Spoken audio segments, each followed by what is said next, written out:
Welcome to Phil and Ted's Sexy Boomer Show. I'm Ted Bonnet. I'm Phil Proctor. If you move the letters of my name around, I'm Poppy Pillow Roach. For those of you who like to play that game.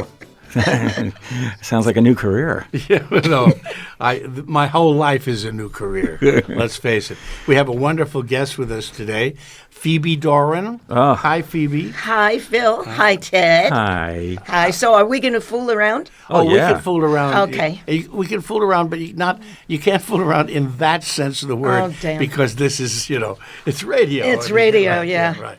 Right. Now, Phoebe, you and I go back to the New York days. We used to meet at Downey's, At a Downey's. restaurant, right, in the Broadway district. When I was just a kid, I think I was doing The Sound of Music at that time. I was understudying Ralph the Singing Nazi. You are 60, going on 70, and you were doing off Broadway at that time, and you had a really special relationship with the marvelous actor Michael Dunn. Right. And you guys discovered that your voices blended well together. How did that happen? Because then you had a let's set career. it up for people who don't know. Yeah. I was a big fan of yours, Phoebe, because I watched The Wild Wild West when I was a kid, the TV series, and Dr. Lovelace.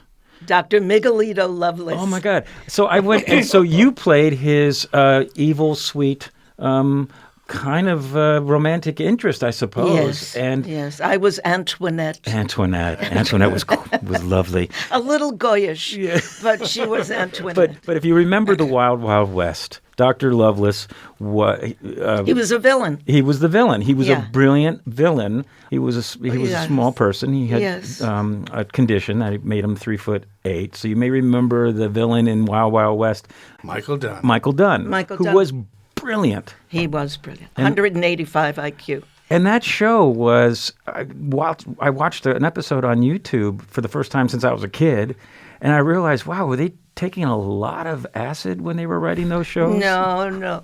It was, well, first of all, it was groundbreaking. It was very much off, I guess, James Bond. They were trying to do a James Bond thing with a lot of people that did stunts. Bob Conrad, who was the lead, was a stuntman to begin with. He started as a stuntman, and then they built up a whole following for him. Oh, he's a very handsome. Was he handsome? Boy. He was gorgeous. He was gorgeous, this man. But as you say, he was also diminutive. He was short, relatively short, and that's why. Are you calling him short, Phil?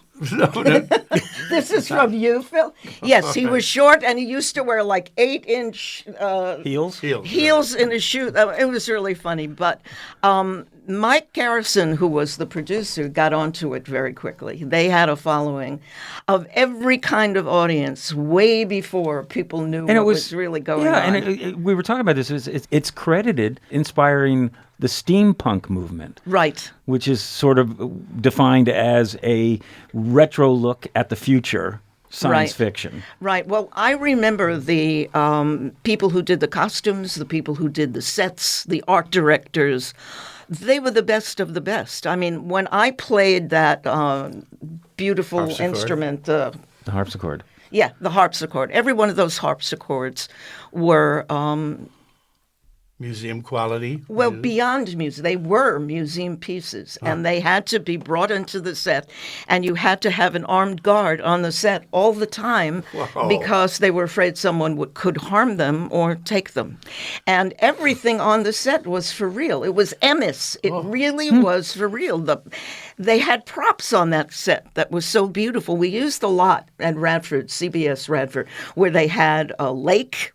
And they had, it was just an incredible have it. place. Was that the Gilligan's Island lagoon? I think so, yes, that's right. I think so. Oh, wow. Now, this was the halcyon days of TV. episodic television. Yes. And you had a run on that show. We did I did about 5 of them. What was your storyline? That's an interesting question. Well, Michael was such a terrible villain, but sweet. Michael Dunn. The storyline I never understood because I'm not bright enough that way. But we sang together. He was a villain, but he sang. He was a singing villain. And the joke on the show was every episode had a different villain. Don Rickles was one of them. Victor Buono was one. So you can imagine the villain was like very strange and very compelling. And they could act their asses off. Yeah. Oops, I said ass. Oh, asses. Oh, okay. Yeah, They could act their asses off and really have a lot of fun. And Michael and I guess, do you want to know my history with that? Yeah, sure. Oh, my real history. did it I happen? thought you meant in the show. Well, Michael and I started out in an off-Broadway show together called Two by Saroyan.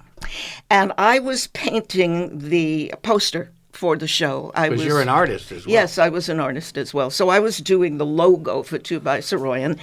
And on the paper that I was working on the big cardboard paper for the poster, there were two little feet in front of me. I saw these two little feet, and I thought, do they belong to a person? They're so tiny. But they're not kids' shoes. They're real shoes. And I looked up and up and up, and there was Michael. And Well, you didn't have to look up and up and up. You just looked up. I thought maybe this is a puppet. I didn't know. And I looked up and there was Michael, and he said, "Hi, my name is Michael." And he played something on the show. And I played the lady who gave birth on the show. I came in through the door at the end, and I gave birth. And I remember Paul Newman's wife, Joanne Woodward, was there one night. She saw it, and she said, "You were my favorite person in the show." And I said, "But I didn't even have a line. I came out at the end and dropped the baby." She said, "Honey, having a baby like that is like trying to poop a watermelon." Yes. You were terrific. And I just loved her from then on. But that's So you're how... from New York. Yeah, I'm from New York. So we became very good friends. And after the show, if we didn't go to Downey's or Joe Allen's, we went to the Plaza Fountain. The Plaza is a very classy Beautiful hotel hotel. in New York. Yeah.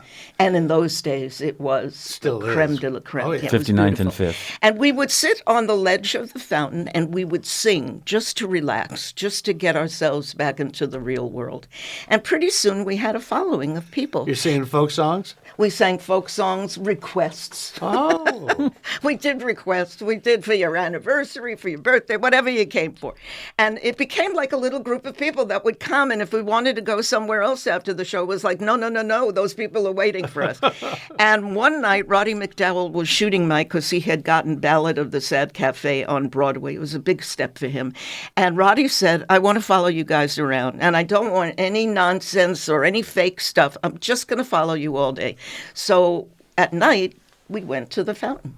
And he saw all the people talking to us and asking us, to sing. And when we left, Roddy said to both of us, "The two of you are crazy. What are you sitting around here singing for free? Put it in a nightclub act. I know that if these people are coming back every night, you've got something on the that's ball. right. Make a nightclub act." So that's how we started. Wow. Yeah. And Mike Garrison, who was the producer of the Wild Wild West, came to see the nightclub act one night. And he said, "I'd like you to do a TV show, both of you." Oh, I how want Michael. exciting. Yeah, I want Michael. Well, what did we know? We were like these dumb little cookies. We didn't know. A TV show. But that's when a TV show was a TV show. It was a TV There were show. only 3 networks. They talked about 30 shares. Captive audience. Yeah. And, this is when TV was really starting out. Maybe they had 5 shows, Uncle Milty and all that Yeah. maybe stuff. But it was a thrill to us. And they flew us. We literally got on a plane. They paid for the plane. I thought at the end we were going to have to pay them. And it was a prop plane. Believe it or not, it wasn't a jet. It was I'm pretty sure It wasn't a studio prop. No. It was a propeller. a propeller. That's Plane, what I right. mean. And I was terrified the whole way because I'm terrified of flying. Ooh. So Michael held my hand the whole way. And then we started doing the show, and they loved the villain, Miguelita Lovelace and Antoinette, so much because of the singing. it became a thing. And we worked with all of the music people at CBS who were Oh, my. the creme de la creme. But They you had the were. chemistry going into it, so that certainly helped. Right, right. And the crew loved us, and we loved. I loved the stuntmen. I used to sit and watch them do their stunts and get crippled from the stunts, but there was no faking. This was real stunt Well, work. it had a reputation. The Wild Wild West had a reputation of being a very violent show, not necessarily dangerous. portrayed as much, but dangerously violent for the performers. Yeah. Right. Everybody got hurt. Yeah, but they took pride in that because they were stunt people. Honestly, they were Yeah. all stunt people. The only person that was of my ilk and Michael's ilk, which was legit theater, Yeah. was Ross Martin. And he used to hold court, and we'd sit. Ross knew everybody and everything. He was a raconteur. funny dude. He Yeah, really he was wonderful. He was Robert Conrad's partner, Second sidekick, Right, Banana, that was right. the foil. This erudite guy with this, with this rough and tumble, handsome. who's wearing eight Gorgeous. inch heels. and you were bounced from that show for a very strange reason, if I remember. You were written off the show after 5 or 6 episodes. And why did that happen? Oh, there was a terrible woman involved. No. Isn't there always? Do you know? I really don't know if this is true, but it probably is. Michael married a woman. I don't know her name. I think it was Joy something or other. And she wanted my role on the show. I don't know how long she lasted, because I don't know how well she sang with him. Michael and I, when we sang together, had a Did she very- get the job?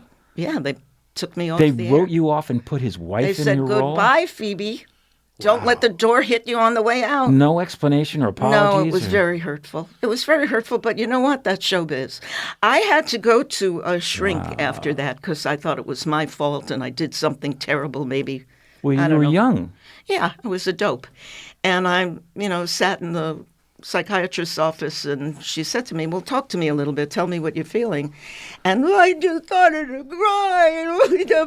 And what am I going to do? And she said to me, what are you talking about? And I said, well, if I don't do this show with him, I'll never be anybody. I'll never be in Never show work business. again. Oh. I'll never work So you were again. codependent Oy, with Michael Dunn. with Michael, yeah. But there's so much more to it. I mean, because you had a relationship with him. He was the first man I ever loved. That's the truth. I'm telling you the truth now. I loved Michael. At 185 IQ, he was one of the funniest people in the world. He was simpatico. Yeah. He had a lot of, what do they call it when it's female? Animus? Magnetism? No, an animus, a female sensibility, and he wasn't afraid to show it because Michael certainly wasn't a macho guy, so the real Michael could come out without his being ashamed of anything. I see. And I don't know, she said to me, well, let's go back over what you said. You'll never be anything without Michael in the show. Then you'll never be anything. Maybe you should rethink your career. That hurt. And I sat up and I Tough love. thought, screw this. I'm not going to give up now. I'm going to try it on my own. And I did. Later on, I saw Mike, it must have been a few years later.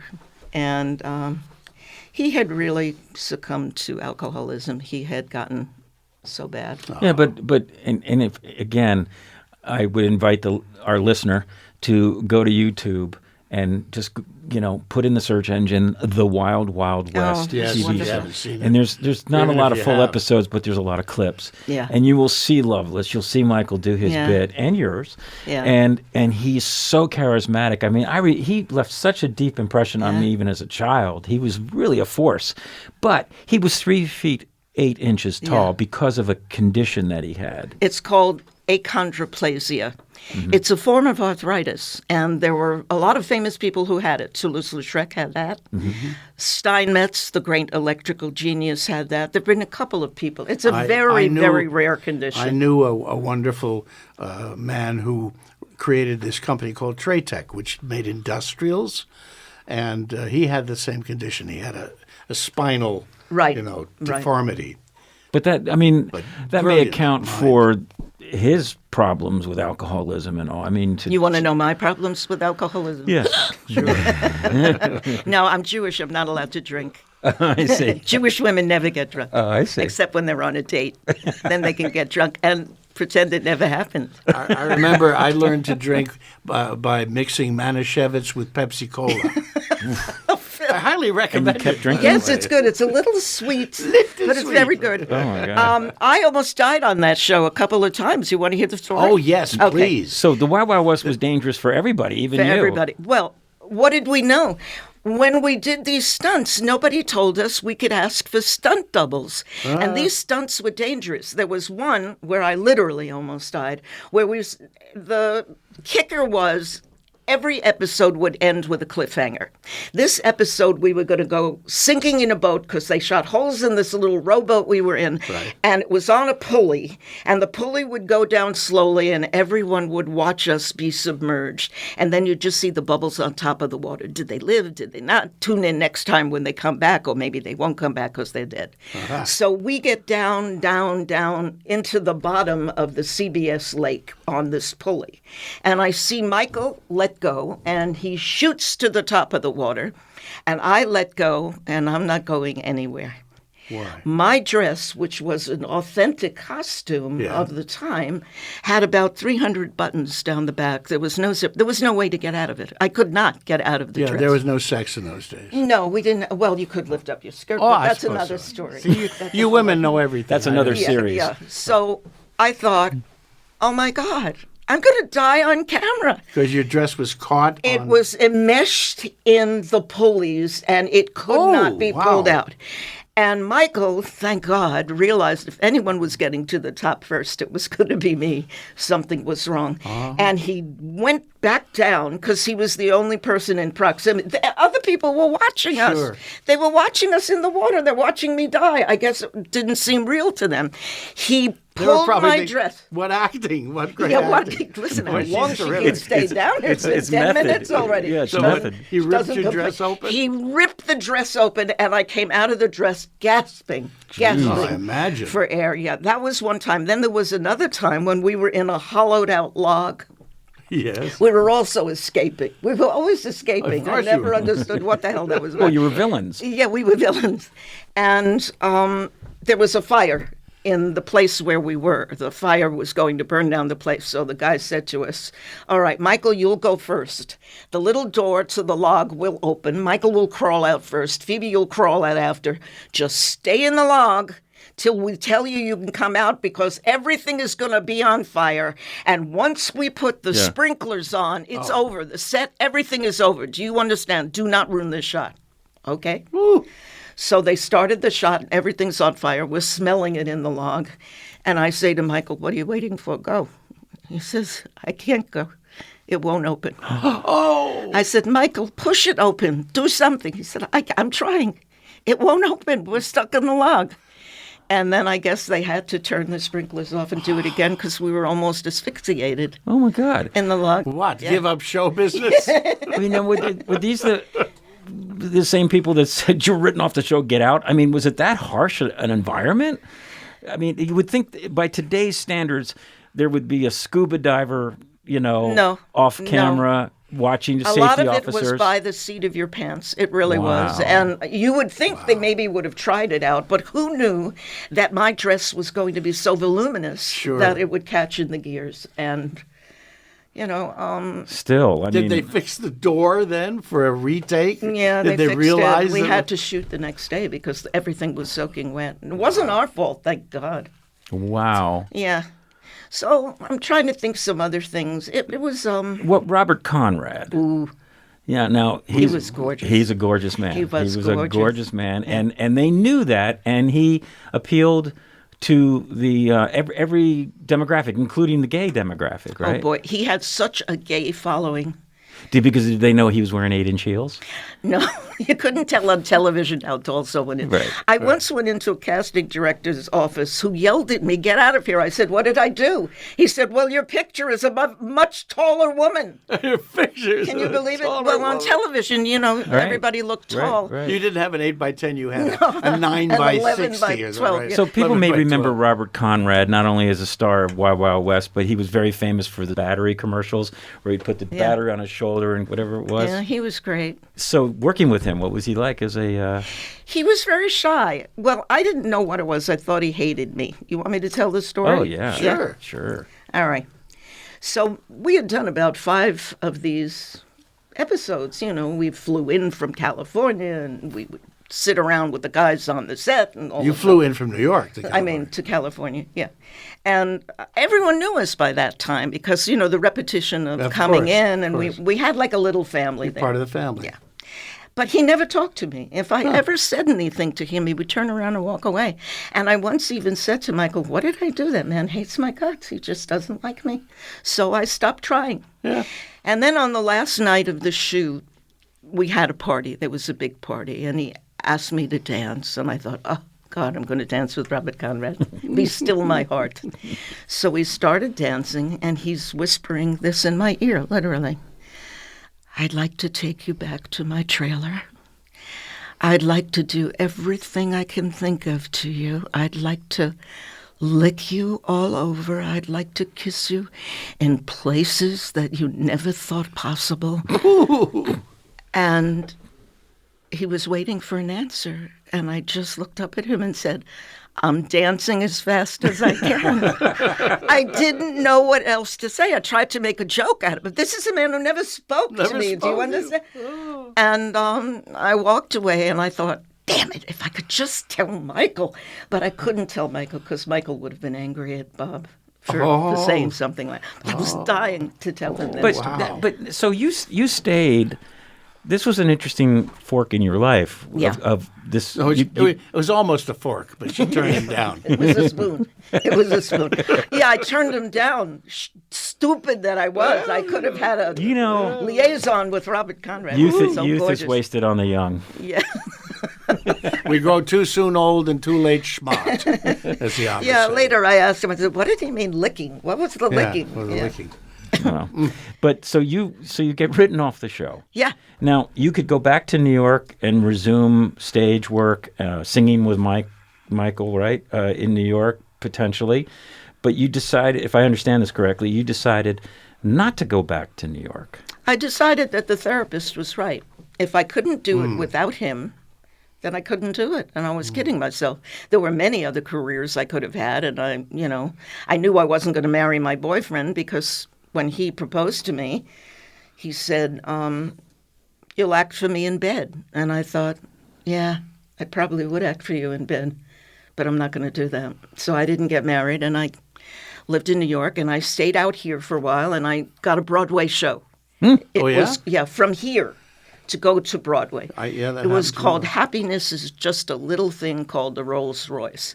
Does the title tell you anything? You ran out of gas early, I'll bet, right? It was terrible. You ended up staying here, and I'm looking at your resume. Yeah, that's only half my resume. Oh, you my have none of goodness. the New York credits on it. Oh, my goodness. I mean, I started as a child actor at 2 years old. I was already speaking and talking and dancing and laughing. Oh, no, really. She's just, no. Actually, I was ashamed of being an actress. Why? I guess because I started out as a graphic designer. I went to Cooper Union. I was really involved with that whole group of artists in New York at that time.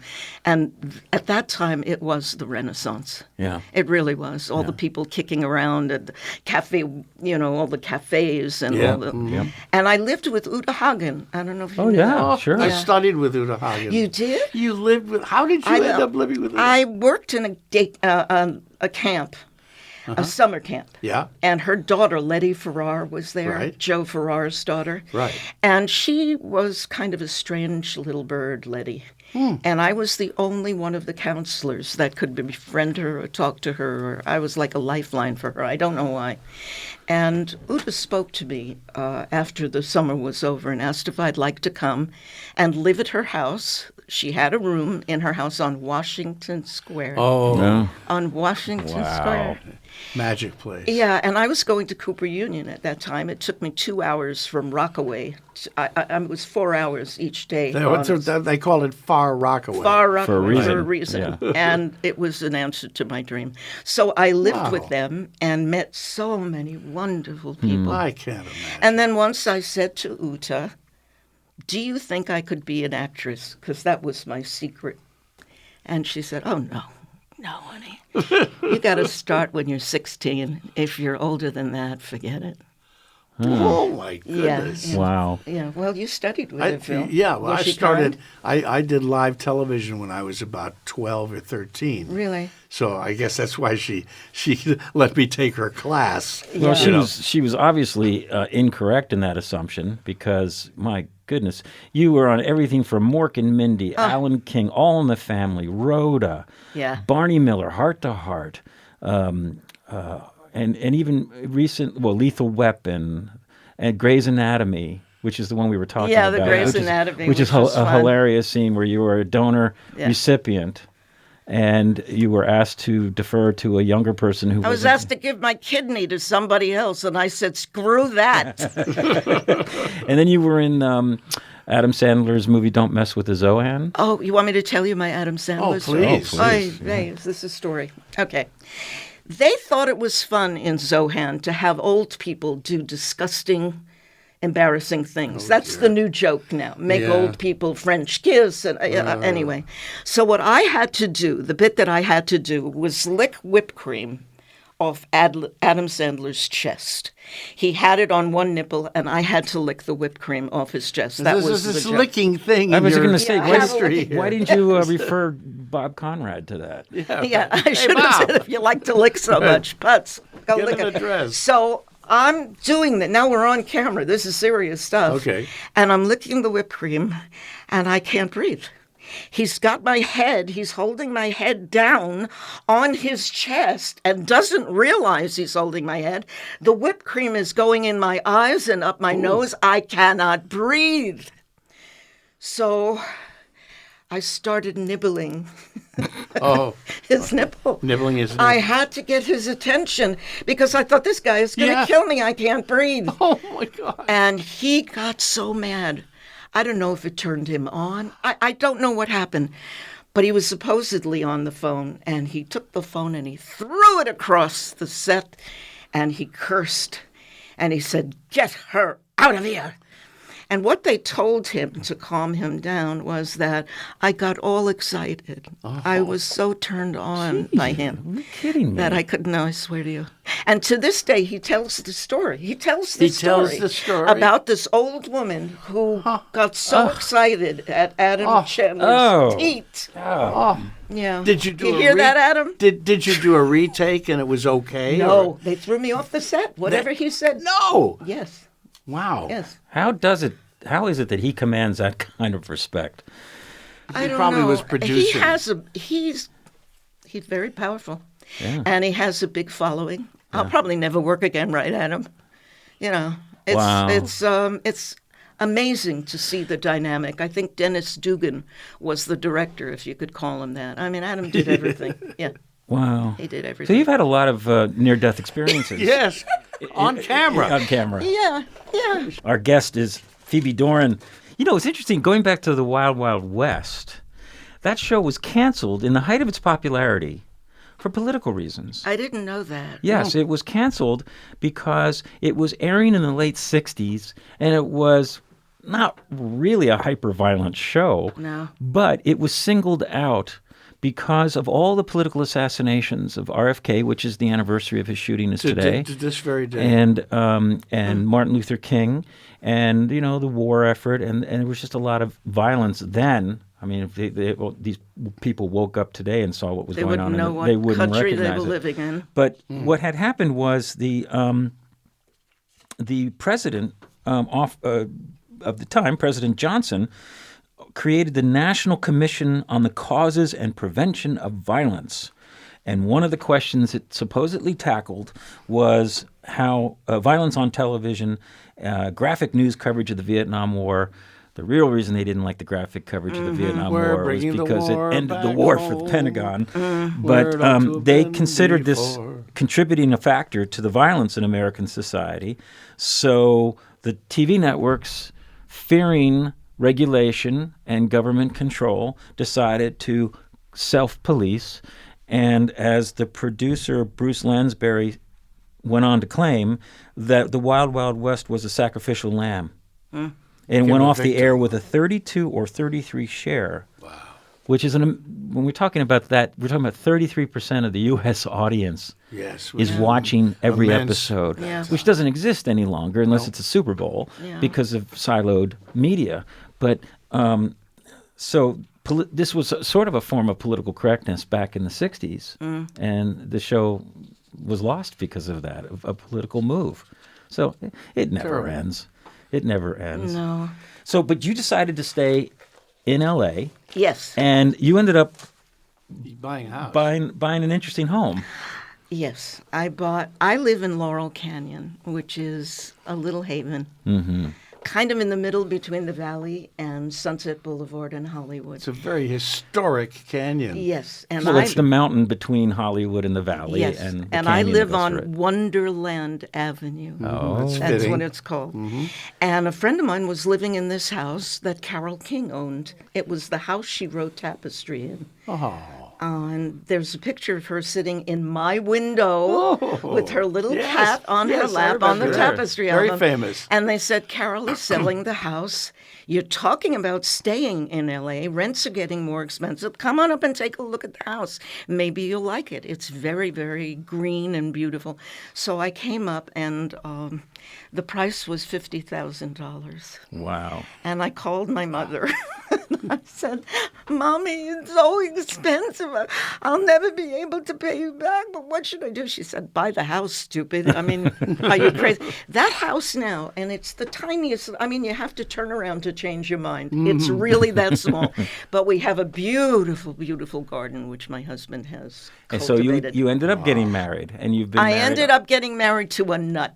I mean, that's Yeah. why I love him. He's a French nut, though. He's a French nut. He speaks French to Oui, Phil je parle Proctor. français avec yes, lui. yes, he's French because he was. Je l'aime beaucoup, oui. Yes, whatever you said. Well, I like him a sounded lot. good. And so I fell in love here, and he was of a different generation than the man that originally asked me, who said I could act for him in bed, whatever the hell that is. And I stayed, and so I live in Carole King's little house. It's a marvelous little house. I mean little. And the house next door to me, which is just as small, just sold for $1.9 million. Yeah, there you go. $1.9 million $1.9 for a tiny little house. And he's putting $1 million into it. Wow. Yeah, wow. I guess look out, it may not be a tiny little house anymore. No, they're not allowed. They have certain regulations in the canyon. Thank goodness, I think you yes. can go up, but you can't go out. Right. And I mean, it's obscene.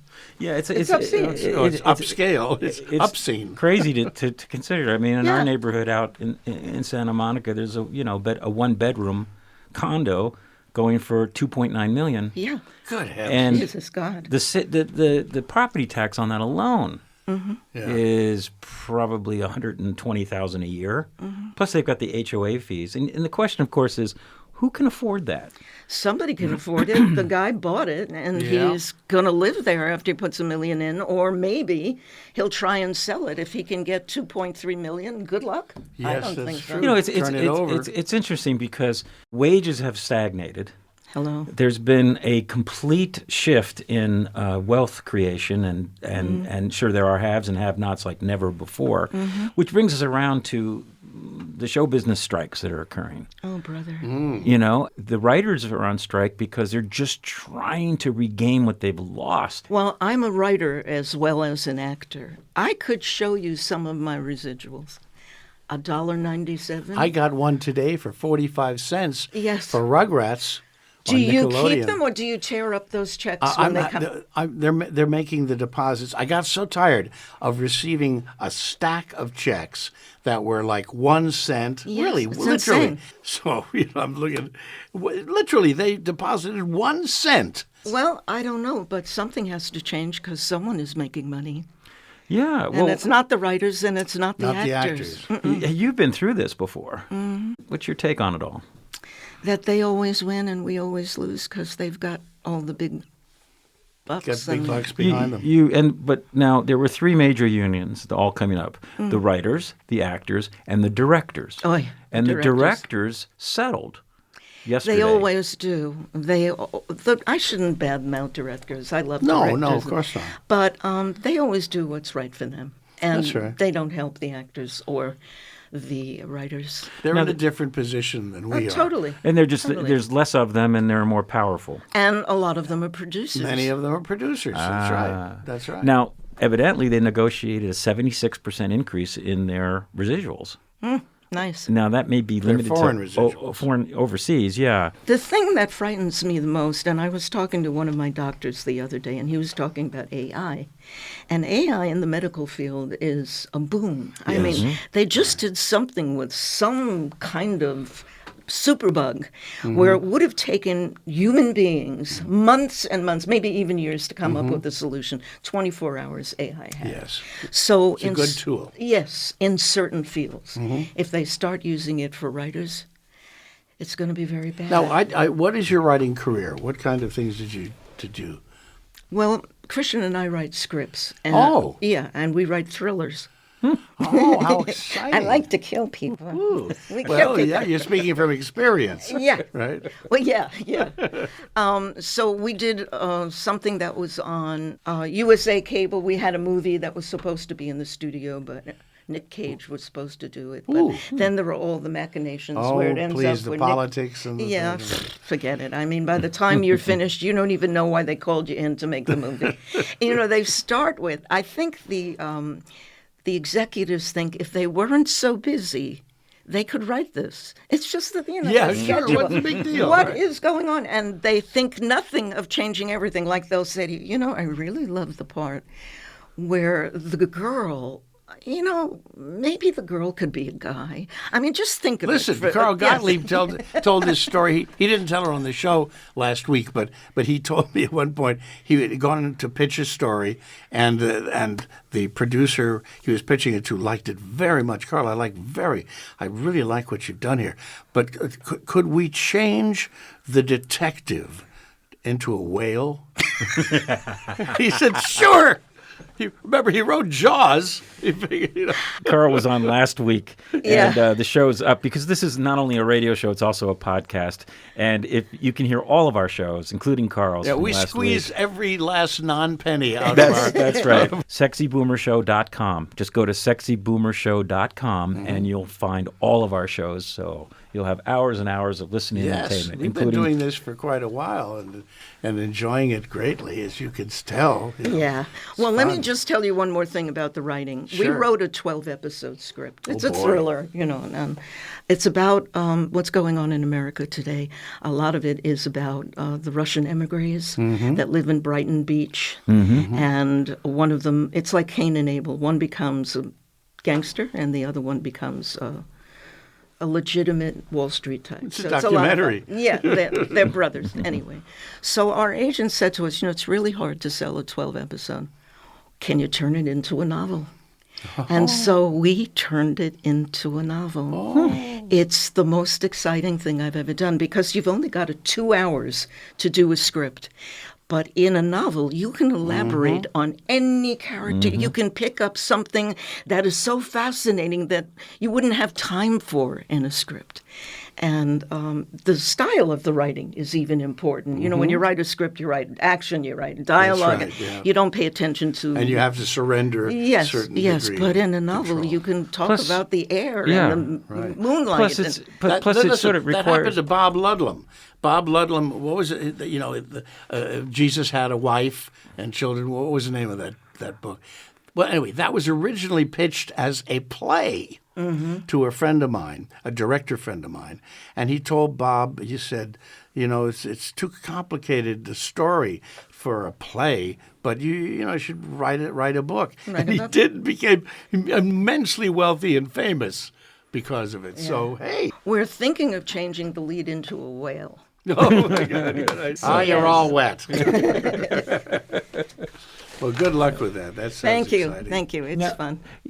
People who you're pretty much retired at this point. It looks that way. From performing. Yeah, it well, looks that way. if you weren't, today's interview Oh, would God, probably please fix that. give me Yeah. a job. But listen, I'll do anything. You did a lot of voiceover work. Yeah. Yes. And some great commercial work with Paul Wilson. Paul Wilson. yeah, the Paul commercial. Wilson was going to surprise you on the Yeah, show today. I love Because Paul. what was the series of commercials you did with him? It was on camera, right? Right, it was for the Insurance company. yeah, but we had a lot of fun with that, and God bless it. Well, Paid you a lot know, of money. the fact that I'm now 82 years old, but I'm still doing narrations and various voiceover jobs.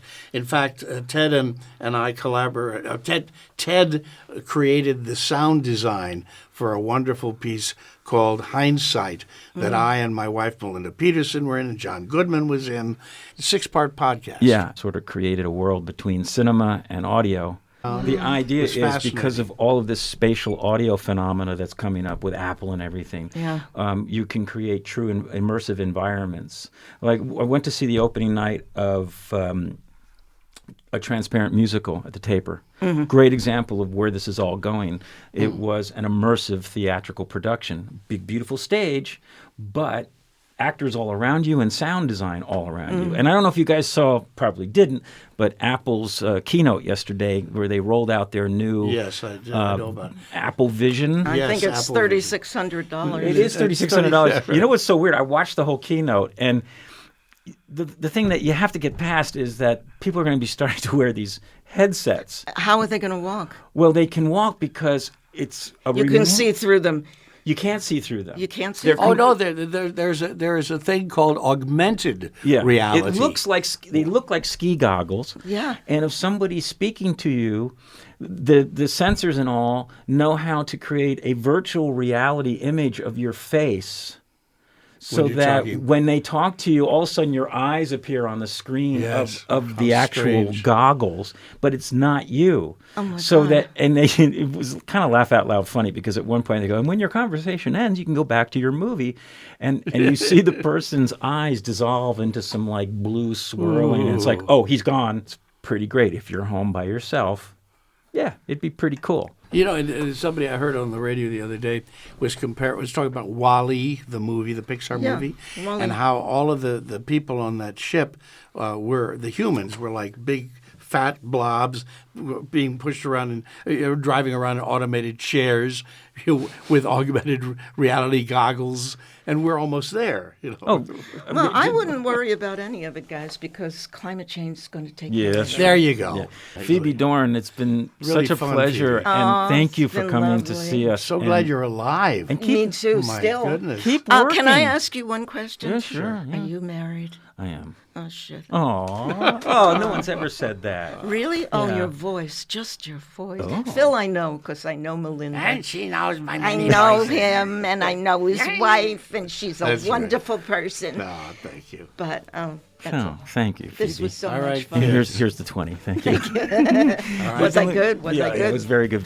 You've been listening to the Phil and Ted Sexy Boomer Show. We'll be on next week with some funny guys, Yeah, too, we're gonna more do funny people. There's going to be some funny guys on the show. In the next week. meantime, always watch for us at sexyboomershow.com. You can hear all the mirth anytime you want, on demand, no artificial intelligence And it required. won't cost you $3,600 either. Thanks to Donna Walker, our lovely producer here at you, KPFK, Donna. and we will see you next week. Bye-bye. Stay Bye. alive. Bye.